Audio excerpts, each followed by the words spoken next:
결국 이 카드 꺼내네요. 테슬라 자사주 매입. 또 그렇게 말을 아끼던 저가 소형차까지. 투자자들이 테슬라에 바라는 카드는 왠지 다 꺼낸 것 같습니다. 사실 200불까지 떨어진 건 너무하긴 했어.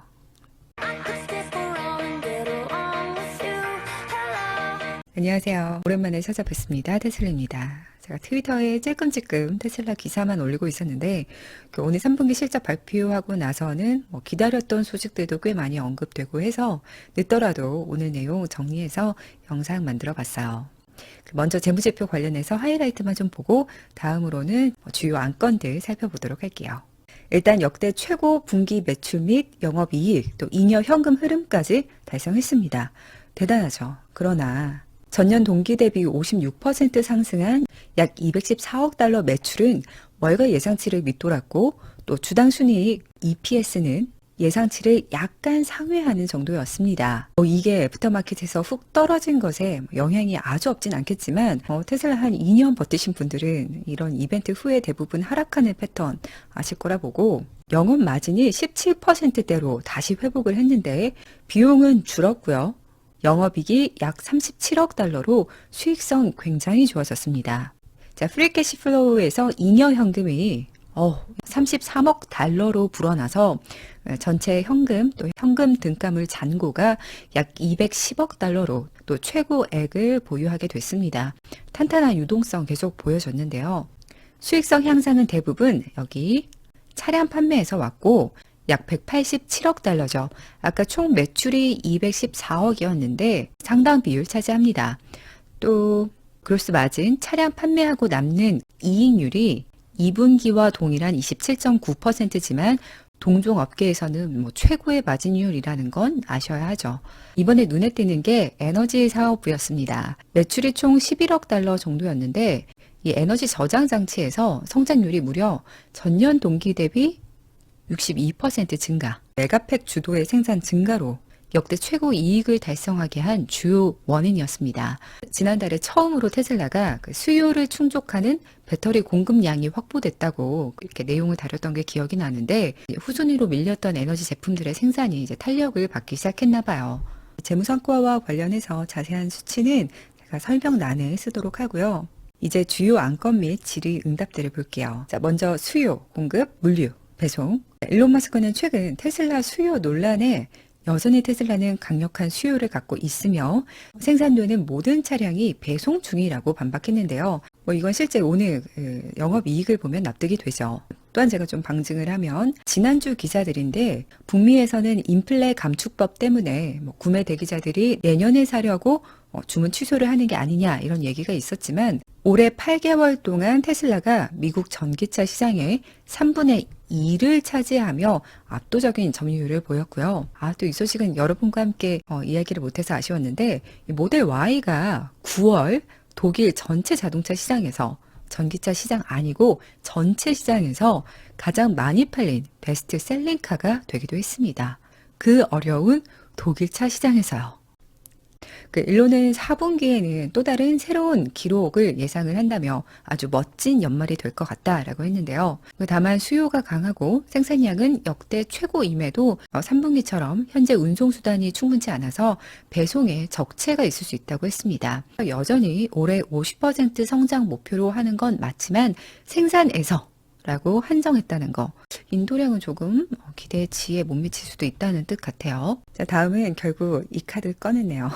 자사주 매입. 지난번 영상 올리고 그 다음 날인가 바로 트위터를 다시 산다고 번복을 해서 주가 바닥치고 전 또 사자마자 손실 나고 여튼 그랬는데 상황이 이렇게 안 좋아지다 보니 자사주 얘기까지 나온 것 같습니다. 자사주 매입은 지난 5월 테슬라가 S&P ESG 지수에 탈락하고 또 트위터로 말도 많고 하면서 주가가 하락했을 때 이 애플이나 구글처럼 테슬라도 자사주 매입해야 되는 거 아니냐 또 말이 나왔었는데요. 자사주 매입과 관련해서는 제가 이 영상에서 자세하게 다뤘으니 궁금하신 분들 참고하시고요. 여하튼 그때 결론은 기업이 자사 주식을 산다고 막 발표를 해도 반드시 주가가 오르지는 않았다라는 거.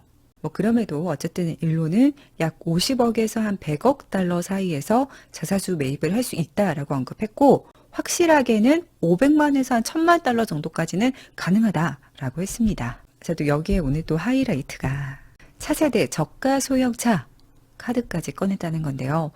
자동차 개발팀의 주요 초점은 현재 차세대 자동차라며 모델 3와 Y의 절반 가격으로 크기는 이들보다는 작고 생산량은 당연히 더 작으니까 이를 능가할 것이라고 밝혔습니다. 그동안 이 저가차 관해서는 나중에 좀 이런 느낌이지 않았나요?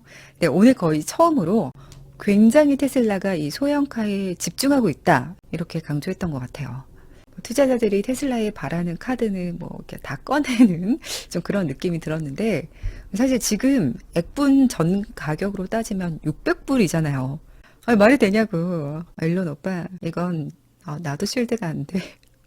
그렇다고 또 너무 투자자들 눈치 보지 말고 좀 소신대로 갔으면 좋겠는데 다행히도 머스크는 회사가 단기적으로는 역풍을 맞더라도 장기적 추세를 보는 것이 중요하다며 테슬라가 시총 1, 2위인 애플과 사우디 아람코를 합친 것보다 더 가치 있어질 수 있는 길이 보인다는 장기적 포부도 드러냈습니다. 인플레 감축법과 관련해서는 차량 부문 또 에너지 제품 모두 이 요구사항을 충족해서 혜택을 받을 수 있을 것으로 기대된다고 했고요. 관련해서 며칠 전 테슬라는 북미의 공유 슈퍼차저 오픈에 앞서 이 대부분의 북미 전기차들이 사용 가능한 새로운 월 커넥터를 출시했습니다. 올해 말까지 북미 내 FSD 베타의 광범위한 배포를 재확인하며 오늘로부터 한 달 후로 타임라인을 제시했고요. 또 세미트럭 클래스 8은 익히 알려진 대로 첫 배송일이 12월 초 펩시로 인도될 거고 북미에서 5만 대 생산이 목표라고 합니다. 이제 세미트럭은 초기 생산으로 상태가 변경됐고 또 사이버트럭은 지난 분기 개발 중에서 생산에 필요한 제조 부품 및 기계를 갖추고 있는 툴링으로 업데이트 됐는데요. 실제 이달 초 테슬라 협력 업체인 아이드라는 사이버트럭 제조용 9,000톤 기가프레스가 완성돼 텍사스로 보내졌다고 밝혔고 오랜 파트너사인 언플러그드 퍼포먼스는 사이버트럭 휠을 예상보다 빨리 나올 것이라며 살짝 공개하기도 했습니다. 자, 끝으로 트위터와 관련해 일론 머스크는 트위터 거래가 기대된다며 트위터 가치가 현재보다 10배 더 높아질 수 있을 것이라고 말했습니다. 오늘 기사에 트위터가 직원들의 그 주식 보상 계좌를 거래 불가하게 동결을 시켰대요. 그 이후로 트위터 인수가 종료될 것으로 예상해서 취하는 조치라고 했다고 하는데 이제 거래 완료일이 다음 주 10월 28일인데 실적 발표 다음 날인 내일이 어떨지가 아니라 이날 전후로 해서 테슬라 주가에 어떤 영향이 있을지 조금 걱정도 되고. 네, 그럼 이렇게 오랜만에 왔음에도 시청하러 오신 여러분들 감사드리고요. 그럼 오늘도 좋은 하루 보내세요. 미국에 계신 분들은 이 시간까지 안 자고 뭐 하세요? 그럼 다음 영상으로 찾아올게요.